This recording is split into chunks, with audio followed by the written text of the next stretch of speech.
Australia intensifies military preparations for U.S.-China conflict over Taiwan. At the urging of the Biden administration, the Australian government and the country's military are working intensely with the U.S. to ramp up their preparations for what could be a catastrophic war against China for control over Taiwan. Hey, welcome to the Offbeat Defense News. If you've not subscribed to this channel, please subscribe for upcoming factual interesting videos. Thanks. The plans would place Australian forces on the front line of a U.S. drive to reassert Washington's global hegemony that is increasingly focused on the strategically and economically crucial island, just 160 kilometers from the Chinese mainland. The Australian Financial Review, AFR, informed its corporate readership last Friday. The Australian government has sharply escalated its internal preparations for potential military action in the Taiwan Strait. The AFR said unnamed sources had told it that the Australian Defence Force was planning for a potential worst-case scenario if the United States and China clashed over Taiwan, prompting debate over the scope and scale of Canberra's contribution to what would be an unprecedented conflict in the region. Despite the details being hidden from public view, the plans are evidently detailed. Options include contributing to an allied effort with submarines, as well as maritime surveillance aircraft, air-to-air refuelers and potentially Super Hornet fighters operating from U.S. bases in Guam or the Philippines, and even Japan, the newspaper reported. Another option, said to be riskier, was to incorporate air warfare destroyers into U.S. aircraft carrier groups. There is no doubt Australia would be called on to support the United States if there was a conflict with China, the AFR report insisted. Washington's hand in stepping up these preparations was indicated late last month when Michael Goldman, the U.S. charge d'affaires in Australia, currently Washington's highest representative in the country, said during an Australian National University podcast that the two allies' strategic planning covered a range of contingencies, of which Taiwan is obviously an important component. As no doubt intended by the Biden administration, Goldman's comments were widely reported in prominent media outlets in Asia and the U.S., heightening the provocation toward Beijing over the island.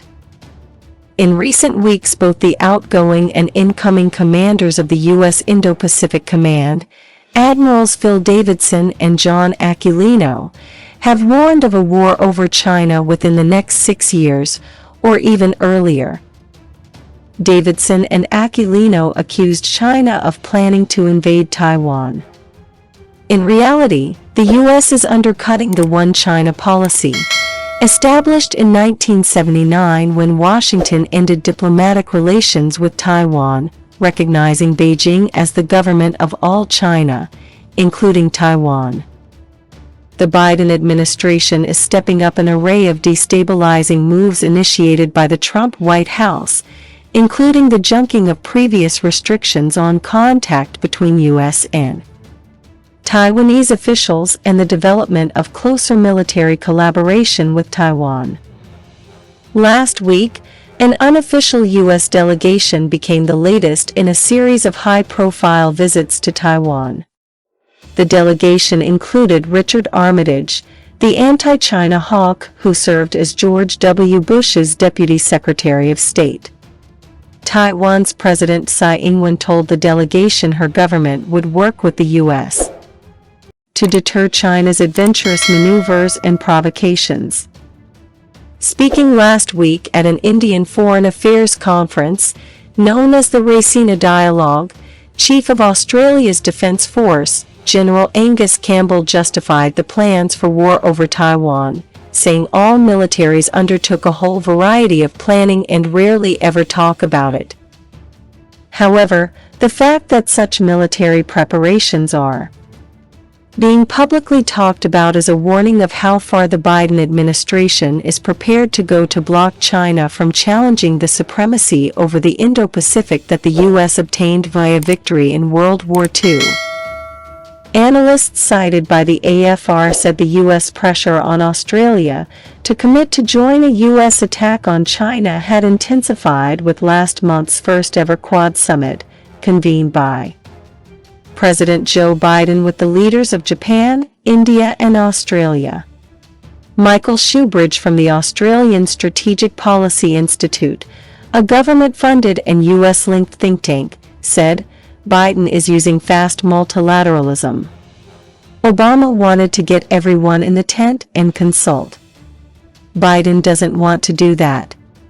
He wants partners to work with him at the speed that he needs to work. Another indication of the pace of developments came last week with Biden's decision to end the long, disastrous and criminal U.S. military campaign in Afghanistan in order to concentrate forces further in the Indo-Pacific. That announcement was immediately matched by Prime Minister Scott Morrison, who cited last year's defense policy update, which called for the Australian military to shift focus from the Middle East to the Indo-Pacific.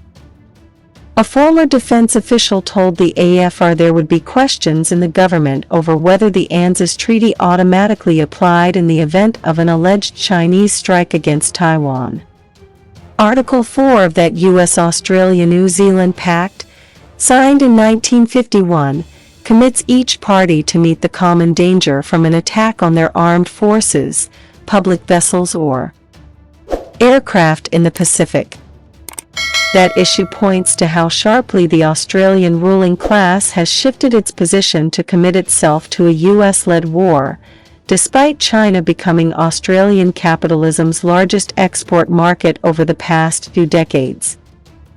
In 2004, the Bush administration sought an immediate explanation after Australian Foreign Minister Alexander Downer, during a visit to China, described the ANZUS Treaty as symbolic.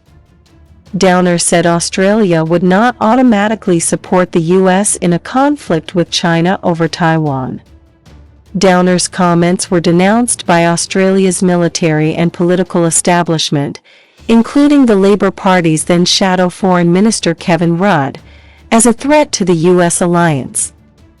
2 years later it was revealed that at least 7 diplomatic cables had been exchanged with Washington over Downer's remarks, prompting Prime Minister John Howard to repair relations with the Bush White House by claiming that Downer had been taken out of context.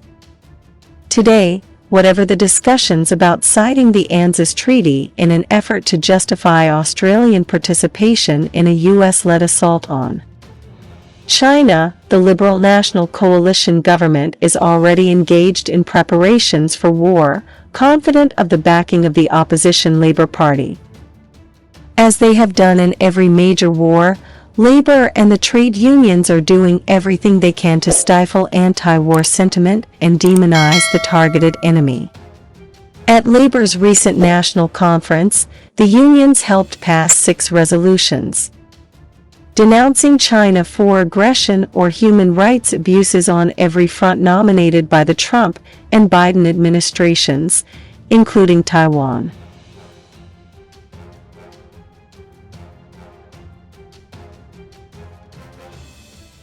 Thank you so much for watching video. Please hit subscribe, like and share. Thanks.